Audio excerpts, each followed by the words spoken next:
पटना शहर में आप सबके बीच यहाँ इस भव्य समागम का हिस्सा बनने का अवसर मिला, यहाँ आने का अवसर मिला। आप सबके बीच ये प्रेम वाले भाव, ये परमात्मा के प्रति श्रद्धा वाले, भक्ति वाले भाव देखने का अवसर मिला। और कुछ रोज पहले ही ध्यान बना कि समागम संडे का यहाँ पहुंचकर आप सबके बीच में किया जाए।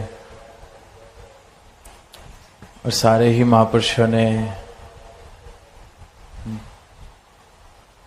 जो योगदान दिया है, जो चंद दिनों में ही इतना विशाल रूप, इतने आयोजन, चाहे वो महात्मा किसी भी रूप में सेवाएं निभा रहे, सेवा दल के भाई बहन या फिर अन्य महात्मा जो डिपार्टमेंट्स के साथ भी लग के जिन्होंने कोऑर्डिनेशन की,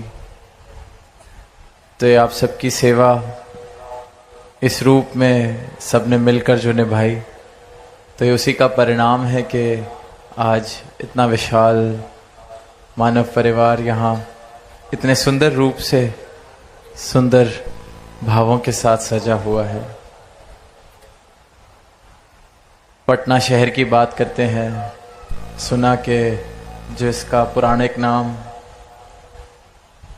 पाटलिपुत्र, और कैसे कितना समर्थ इतिहास कहा गया, कितने ऐसे व्यक्तित्व यहाँ हुए जिनको जब बचपन में स्कूल में पढ़ रहे थे तो वो नाम भी सुने, चाहे वो चाणक्य का नाम हुआ, चाहे सम्राट अशोक का नाम हुआ, चाहे फिर जब गणित की बात आती है तो आर्यभट्ट का नाम भी यहाँ से जुड़ा हुआ। और पता चलता है कि कितनी ही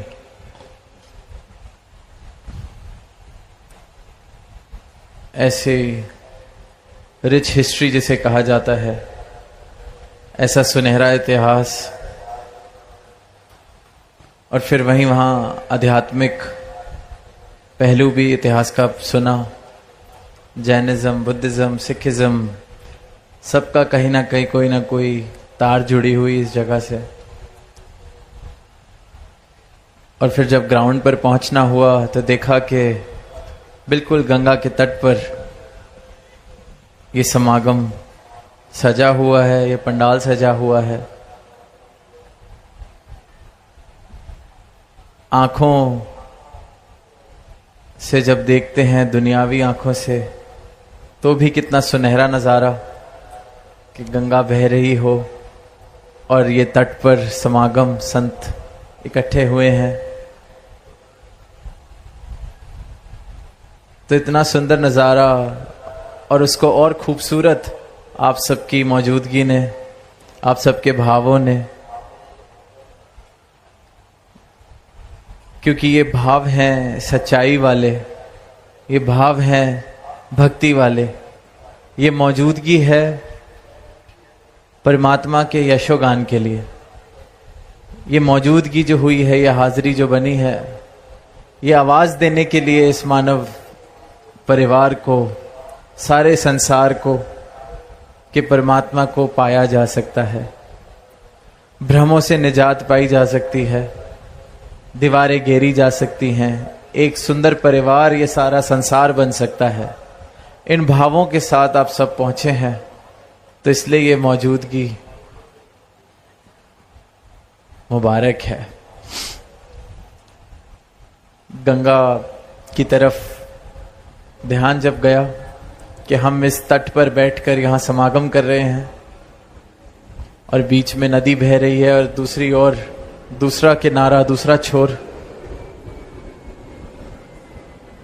तो यही भाव आए कि जैसे जन्म है वह एक छोर है और मृत्यु है वो दूसरा छोर है, और जो बीच में बह रहा है, जैसे यहां गंगा बह रही है, तो जन्म और मृत्यु इन दो छोरों के बीच में, इन दो तटों के बीच में जो बह रहा है वो जीवन है। वो जीवन जो हम सबको अवसर मिला है जीने का। जन्म लिया तो जाहिर सी बात है मृत्यु भी एक दिन आएगी, क्योंकि अगर एक नदी को देखते हैं जिसका एक किनारा है तो दूसरा किनारा तो होना लाजमी है, वरना नदी हो नहीं सकती। नदी है ही वो जिसके दो किनारे हैं। इसी प्रकार जीवन भी वही है जिसके ये दो तट, दो किनारे, जन्म और मृत्यु। अक्सर हम कहते हैं कि जन्म शुरुआत है, मृत्यु अंत है, पर सही ठीक ठीक आंखें खोलकर अगर देखेंगे तो जैसे नदी के भी दोनों तट बराबर साथ ही चलते हैं, ये जन्म और मृत्यु भी साथ चल रही है। एक एक पल में एक एक श्वास हम जो ले रहे हैं, ये जीवन उतना ही कम होता जा रहा है। ये शुरुआत और अंत नहीं, ये साथ साथ ही चल रही है। जन्म है तो मृत्यु ने होना है। एक एक दिन इंसान ये जो यात्रा कर रहा है, एक एक दिन एक एक श्वास बहुत कीमती, ये जीवन बहुत कीमती है। अब ये एक एक मानव के हाथ में है कि जो उसका जीवन है वो गंगा की तरह पवित्रता प्राप्त करे। जैसे हम कह रहे हैं कि कितनी पवित्र ये नदी, कितनी इसकी पावनता, शीतलता का हम जिक्र करते हैं, पढ़ते हैं, कितने भाव जुड़े हुए आस्था वाले। गंगा नदी का पानी किस प्रकार देखते हैं दुनिया में, क्या अहमियत दुनिया देती है। और वहीं दो किनारे तो एक गंदे नाले के भी होते हैं, जहां नाला बह रहा हो वहां भी दो तट हैं। तब हमने अपने जीवन को कौन सी दिशा देनी है, हमने अपना जीवन कैसा बनाना है, गंगा की तरह पावन पवित्र, या फिर गंदगी वाला पानी बह रहा हो वैसा जीवन। ये निर्णय हमारे हाथ में है, एक एक मानव के हाथ में है। तट दो छोर हर मानव को मिले हैं, मृत्यु और जन्म। ये जो बीच का जीवन जो बह रहा है वो पावन पवित्र हो, गंगा जैसा, या एक गंदे पानी का प्रवाह, गंदे पानी का नाले जैसा। जीवन हो तो क्या प्रेम बहे उस जीवन में। जन्म और मृत्यु के बीच अगर मेरे जीवन में कुछ बहे तो क्या प्रेम बहे या वैर, ईर्ष्या, नफरत बहे। विशालता वाले भाव बहें या संकीर्णता वाले भाव बहें।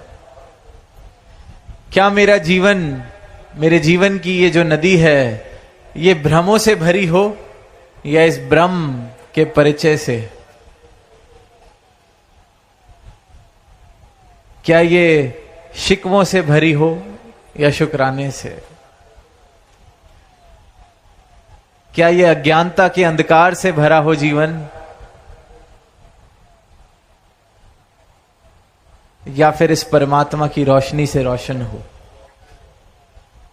जन्म मिला है, मृत्यु आएगी, ये बीच का सफर, ये जो है, ईश्वर क्या है, परमात्मा क्या है, इसका राज जानना पड़ेगा। अपनी इन आंखों से जब मैं इस ईश्वर के दर्शन करता हूं तो फिर जर्रे जर्रे में भी ये ईश्वर दिखता है और हर इंसान में, हर मूरत में ये ईश्वर दिखता है। तो फिर आसान हो जाता है कि किसी को मैं दुख ना पहुंचाऊं, क्योंकि सब में अपना रूप देखने लगता हूं। अपने रूप की पहचान मिल गई कि मैं इस ईश्वर का अंश हूं, सामने वाला भी ईश्वर का अंश है। तो ज्ञान की दृष्टि से देखें तो मुझ में और सामने वाले में अंतर क्या हुआ? ये तो अज्ञानता वाली दृष्टि थी जो जात मजहब की दीवारें बना रही थी। ये तो अज्ञानता वाली दृष्टि थी जो ऊंच नीच के भाव, जात के भाव, कुल के भाव, कुंभ के भावों पर नफरत कर रही थी। पर ये गुरु के ज्ञान की जो दृष्टि मिली है, नजर मिली है, उससे तो ये समझ आ गया है कि फर्क क्या है। जिसने मुझे बनाया उसने ही सबको बनाया है। जो मुझ में बस रहा है वही परमात्मा सब में बस रहा है। जिसमें मैं बस रहा हूं उसी में सब बस रहे हैं। तो फर्क क्या हुआ? फिर अहिंसा वाले भाव स्वाभाविक हो जाते हैं। खुद को कोई कैसे दुख पहुंचाए, खुद का कोई कैसे नुकसान करे। अहिंसा परमो धर्मा, किसी का हृदय ना दुखाएं। अपना सुख चाहते हैं तो किसी को दुख ना पहुंचाएं। अब हम जब संसारिक दृष्टि से देखते हैं तो बड़े सौदेबाजी वाली बात लगती है कि मैं किसी का नुकसान नहीं पहुंचाऊंगा, वो भी मेरा नुकसान नहीं करेगा। क्योंकि इंसान ने हर चीज मुनाफे और नुकसान में बांध ली है। तो इन भावों को भी इसी तरीके से सोच लिया है कि इसको मैं कुछ नहीं कहूंगा, ये मुझको कुछ नहीं कहेगा। पर हृदय में मेरा पूरा पूरा इरादा है कि अगर इसके अंदर समर्था खत्म हो जाए मेरा नुकसान करने की, तो मैं इसको दुख जरूर पहुंचाता। तो फिर मन में अहिंसा कहां आई? मन में तो भाव है कि बस ये मेरा कुछ ना कर सके, फिर इसको मैं नुकसान पहुंचाता हूं। इसे अहिंसा नहीं कहा जा सकता। ये तो कह लीजिए या सौदेबाजी है या कायरता है। डर है कि मैं कुछ करूंगा ये मेरा कुछ कर देगा, इसलिए शांत बैठा हूं। अहिंसा तो वो हुई कि हृदय में प्रेम है, हृदय में नुकसान वाले भाव नहीं। और जब हृदय में प्रेम आ जाए, किसी को दुख पहुंचाने वाले भाव ना हो, दुख पहुंचाने वाले भाव खत्म हो जाएं, तो जो बचेगा वो सुख है, जो बचेगा वो आनंद है। सौदेबाजी वाले आनंद की या सुख की बात नहीं की जा रही कि दुख पहुंचाओगे तो सामने वाला दुख देगा। तो उस हिसाब से जो तो निर्बल है, जिसका शोषण किया जा सकता है, उसको तो दुख पहुंचाया जाए, क्योंकि ये बेचारा क्या कर लेगा। पर इससे कोई सुख की हासिल नहीं होने वाला। सुख उस भाव में है कि मन में मेरे प्रेम, मन में मेरे सुख पहुंचाने वाले भाव, किसी को दुख ना पहुंचाने वाले भाव हैं। और जब हम किसी को दुख देते हैं तो किसी और ने आके हमें दुख नहीं देना, उसी पल में हम खुद को दुख दे रहे होते हैं। सदगुरु माता जी अक्सर कहते हैं, कोयला उठा के फेंकेंगे किसी की ओर तो हाथ अपना जलता है।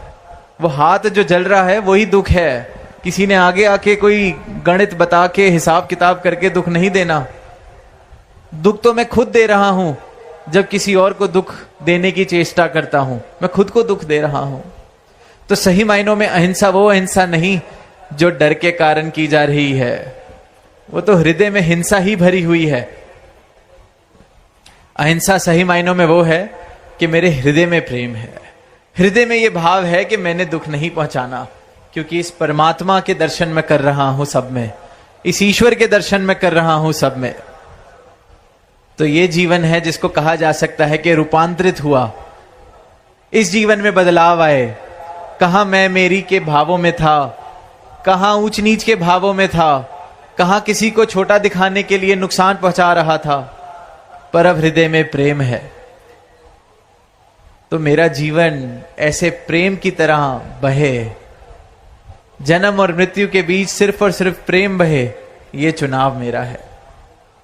मेरा जीवन भी गंगा की तरह पावन हो जाए, ये चुनाव मेरा है।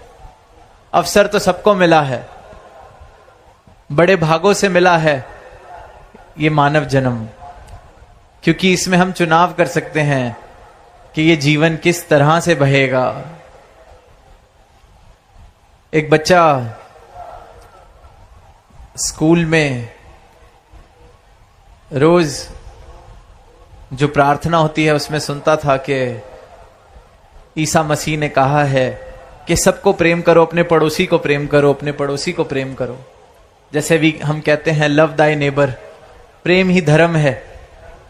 सबने सुनी है ये बात, लव दाई नेबर, अपने पड़ोसी को प्रेम करो। रोज सुनता था। एक दिन घर से लौट रहा था तो देखा कि रास्ते में कोई चोट खा के गिरा हुआ है। अब वो देख रहा है आसपास से 25, 50, 100 लोग गुजर गए, किसी ने उसकी मदद नहीं की। और जिनके साथ वो चल रहा होता है वो कहता है कि क्या ये किसी का भी पड़ोसी नहीं? क्या इसको कोई प्यार नहीं करता? कोई इसकी मदद करने क्यों नहीं आ रहा? जिसको चोट लगी है क्या वो कहीं अकेले एकांत में रहता है? कोई इसका पड़ोसी नहीं। और फिर वहीं जब उसके मन में ये भाव आ रहे होते हैं, आकर कोई उसको संभालता है, उस गिरे हुए को कोई उठाता है, तो बच्चे से रुका नहीं जाता। बच्चा पूछ लेता है कि आपने इनकी मदद की, इनका ख्याल रखा, क्या ये आपके पड़ोसी हैं? आप इनसे प्रेम करते हैं? क्या आप भी इसलिए प्रेम करते हैं क्योंकि ईसा मसीह ने कहा है कि पड़ोसी से प्रेम किया जाए? ये आपके पड़ोसी हैं क्या? तो वो आगे से जवाब देते हैं कि बेटा मेरा तो पूरा संसार मेरा पड़ोस है। मेरे गुरु की ये शिक्षा है, ईसा मसीह की ये शिक्षा है, वासुदेव कुटुंबकम। आज सदगुरु भी अपना ज्ञान देके यही कह रहे हैं कि पूरा संसार हमारा पड़ोस है।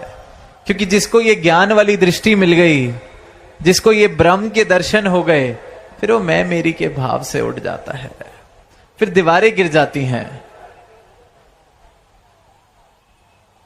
फिर सब में ये एक रूप, सब इस परमात्मा ही जब मेरा निवास स्थान हो गया तो पड़ोसी भी दूर की बात हो गई। हम सबका निवास स्थान एक है, ये परमात्मा। तो हम एक घर में रहने वाले हो गए, पड़ोसी भी बहुत दूर का रिश्ता हो गया। तो प्रेम तो कितना होना चाहिए। अगर ईसा मसीह ने कहा है कि पड़ोसी से प्रेम करो, तो सदगुरु तो ये एक घर बता रहे हैं जिस घर में हम वास कर रहे हैं। ये निरंकार, ये परमात्मा, एक एक मानव इसी में वास कर रहा है। तो गुरु ने तो वो पड़ोसी वाला रिश्ता भी खत्म कर दिया, एक घर में रहने वाले बना दिया हम सबको।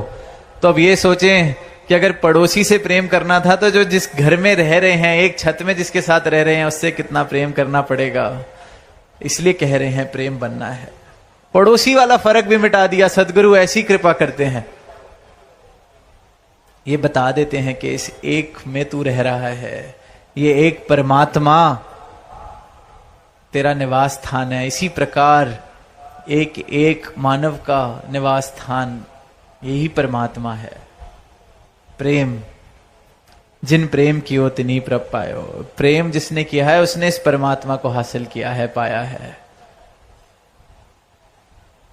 तो जैसे कि दास ने शुरुआत में कहा कि फैसला हमारा है। जन्म और मृत्यु के दो तटों के बीच में कौन सा पानी बहेगा, हमारा जीवन कैसे बहेगा, प्रेम वाले भावों से, नफरत वाले भावों से। ये जीवन भी कहीं निरर्थक बन के ना रह जाए। मौका है, अवसर है कि सार्थक कर लें इस जीवन को। ये चुनाव करें कि सार्थकता बहेगी मेरे जीवन में या निरर्थक बन के रह जाएगा ये जीवन। जिस चीज का कोई कीमत नहीं, मूल नहीं, क्या उन्हीं में मस्त मगन होके उन्हीं चीजों में मैं कहीं ये जीवन ना गुजार दूं। जिस चीज का मूल है, जो सार्थक है, उसकी प्राप्ति कर सकूं।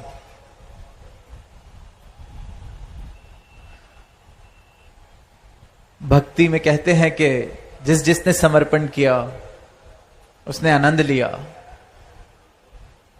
तो ये हमने चुनाव करना है कि मैंने अहंकार बहेगा जन्म और मृत्यु के बीच में, या समर्पण के भावों से अहंकार को तजकर मैं इस निरंकार को प्राप्त करूंगा। आर्यभट्ट का जिक्र हुआ तो कहते हैं कि उन्होंने ही शून्य का आविष्कार किया था। गणित में जो संख्या है शून्य, उसका आविष्कार आर्यभट्ट जी ने किया।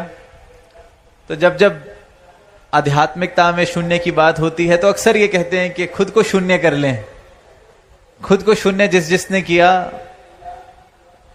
वो फिर बस इस जीवन में ये एक रह जाता है, ये परमात्मा। खुद को मैंने शून्य कर लिया, मतलब अपना अहंकार तज दिया, अपनी मैं को तज दिया। तो सिर्फ ये शेष रहता है, ये एक रह जाता है, ये एक परमात्मा। इस प्रकार से अपनी मैं को खत्म करा कि मुझ में और इस परमात्मा में भी फिर कोई फर्क नहीं रहता।